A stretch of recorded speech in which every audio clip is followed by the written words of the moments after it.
Ja, ich war beim Typo 3 Camp München mit dabei und in diesem Video möchte ich einfach mal kurz erzählen, was ich da erlebt habe und was da so abgegangen ist.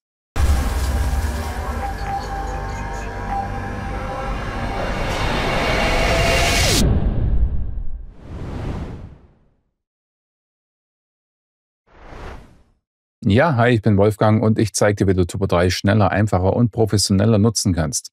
Ja, das Typo 3 Camp München hat wieder stattgefunden und zwar vom 12. bis 14. September. Allerdings nicht direkt in München, sondern ein bisschen außerhalb in Puchheim.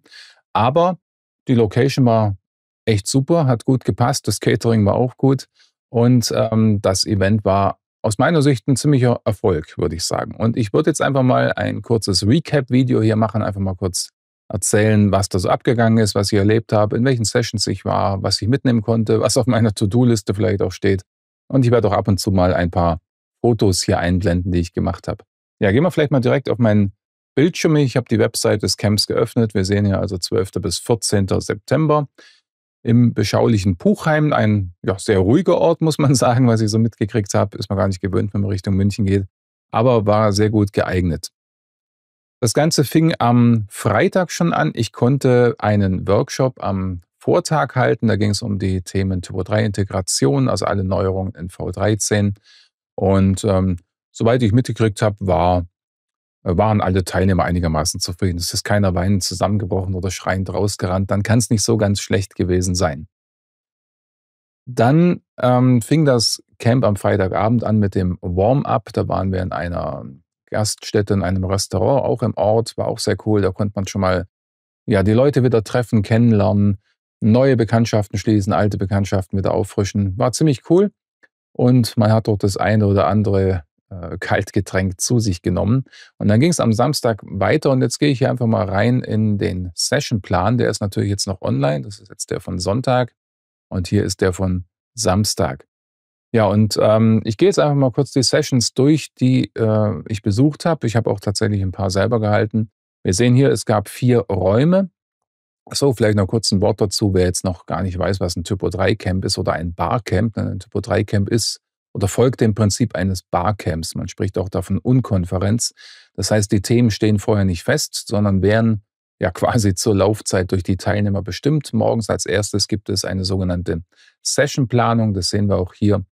Und da kann jeder ein Thema wünschen oder auch vorschlagen. Also man kann genauso gut hingehen und sagen, hey, mich interessiert Thema XY, kann da jemand was dazu erzählen? Und wenn dann jemand da ist und genügend Interesse besteht, auch bei den anderen Teilnehmern, dann kommt da eine sogenannte Session zustande. Und eine Session, das kann dann entweder ein Vortrag sein, das kann eine Diskussionsrunde sein, das kann ein ja, kleiner Workshop sein, hands-on und so weiter. Also es ist alles sehr offen und locker. Genauso kann man natürlich Themen vorschlagen. Das heißt, man möchte zu einem Thema etwas erzählen, möchte etwas zeigen, was man schon selber gemacht hat. Und ja, das ist immer eine gute Mischung. Gut, schauen wir mal an, was hier oder wo ich drin war. Tatsächlich war die erste Session hier oder im ersten Slot hatte ich direkt eine eigene Session. Die habe ich allerdings nicht alleine gehalten, sondern zusammen mit dem Axel Hempelt. Grüße gehen raus. Axel ist auch wie ich Mitglied im Typo 3 Education Committee, im TCCI-Team. Das heißt, wir und der Oliver Thiele und die Sarah McCarthy sind zuständig für den sogenannten Syllabus, also was muss ich lernen, wenn ich mich zertifizieren lassen will. Und natürlich für die Zertifizierungsfragen. Die kommen dann auch von uns. Und unser Feedback in letzter Zeit war oft, dass Leute nicht so richtig wissen, wie sie sich eigentlich auf die Zertifizierung vorbereiten sollen. Was gibt es da für Quellen? Was sollte man wissen? Was sollte man kennen? Und darum ging es primär in dieser Session. Wir wollten allerdings auch Feedback haben von den Leuten. Wo sind eben ihre Schwierigkeiten, ihre Probleme? Was läuft vielleicht nicht so gut? Ja? Man muss immer dazu sagen, die ganze Arbeit des Education Committees ist ehrenamtlich. Das heißt, wir machen das alle in unserer Freizeit. Wir sind wenig Leute und deshalb dauern manche Sachen vielleicht einfach ein bisschen länger, als wenn du da ein Riesenteam hättest, weil es Vollzeit nichts anderes macht. Ja? Aber die Session war gut. Also ich denke, wir konnten einiges den Teilnehmern vermitteln. Es waren, ich glaube, 20, 25 Leute in der Session, vielleicht so mehr sogar. Und wir haben dann zum Beispiel auch gezeigt, was ist Skill Display, wie kann ich das nutzen, was ist überhaupt der Syllabus und wo finde ich den und wie bereite ich mich dann eben richtig auf die Prüfung vor. Und viele kannten tatsächlich Skill Display nicht. Also es gibt hier auf meinem Kanal auch ein Video zu Skill Display. Sucht da einfach mal danach, also Skill Display. Ähm, die beste Quelle eigentlich, wenn man sich auf eine der Zertifizierungen vorbereiten will. Nicht nur Integrator, sondern eben auch die anderen 3. Und wir haben natürlich Feedback gesammelt. Da kam doch einiges raus dabei, Sachen, die wir auch dann im Team weiter nochmal besprechen werden und vielleicht mal aufgreifen werden. War coole Session.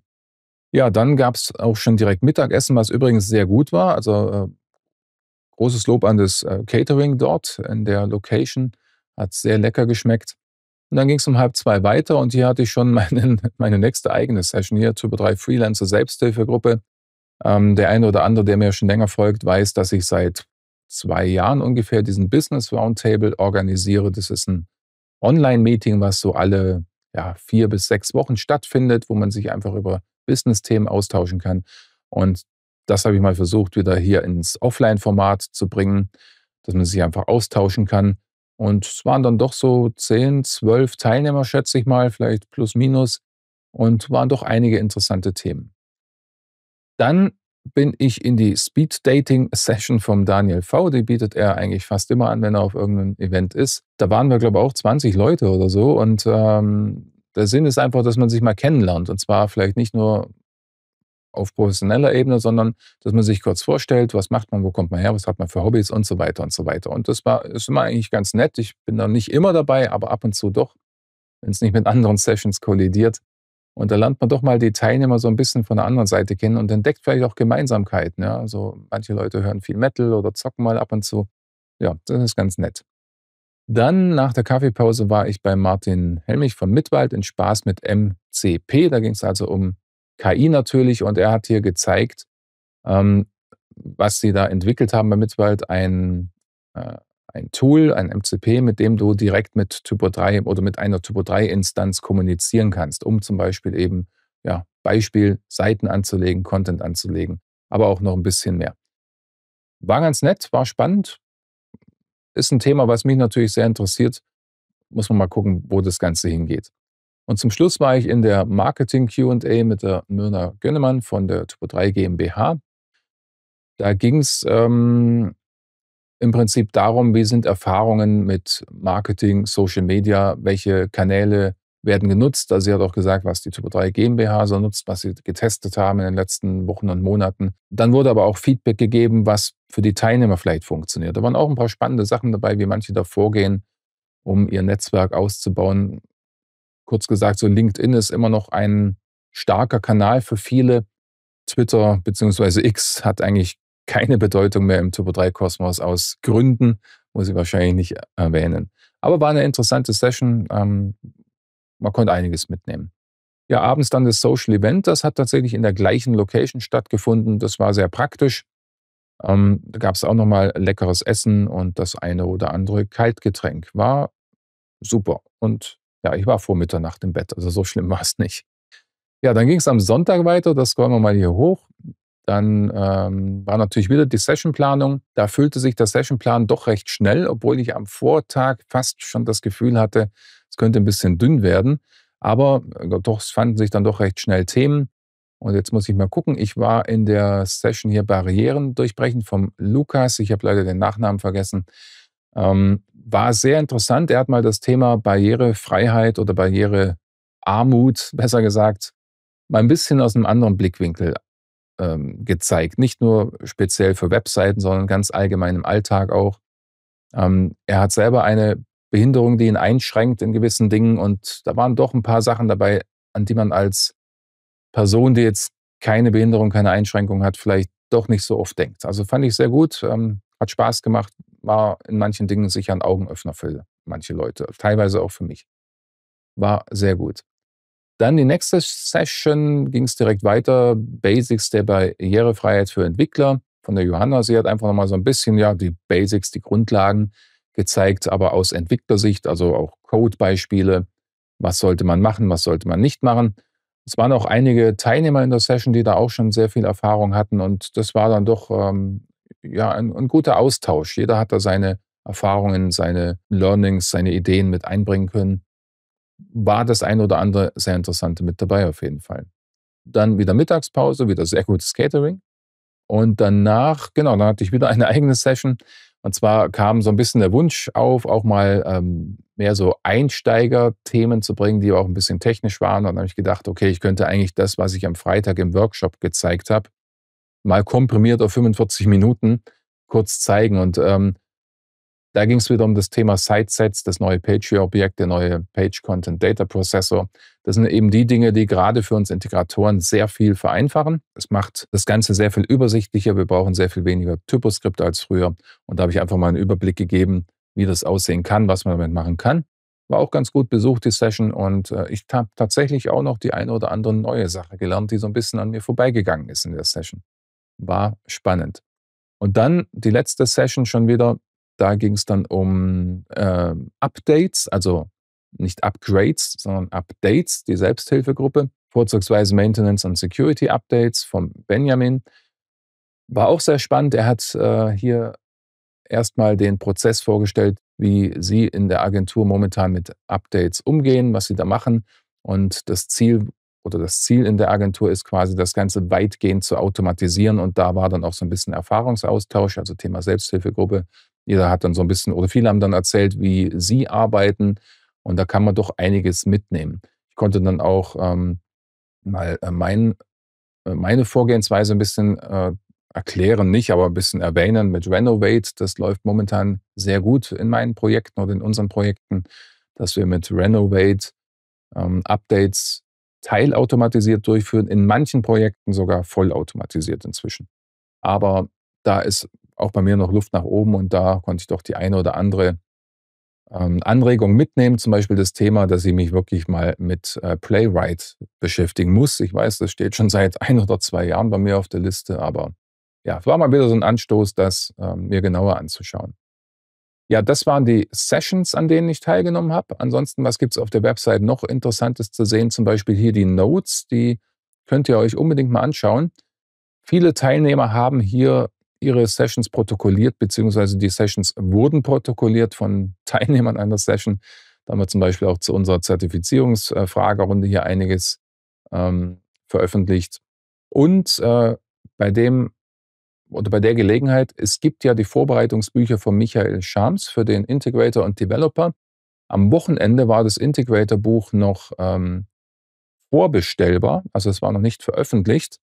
Aber heute, tatsächlich, ich glaube heute, an dem Tag, an dem ich das Video aufnehme, wurde es offiziell veröffentlicht und kann jetzt hier, bestellt werden.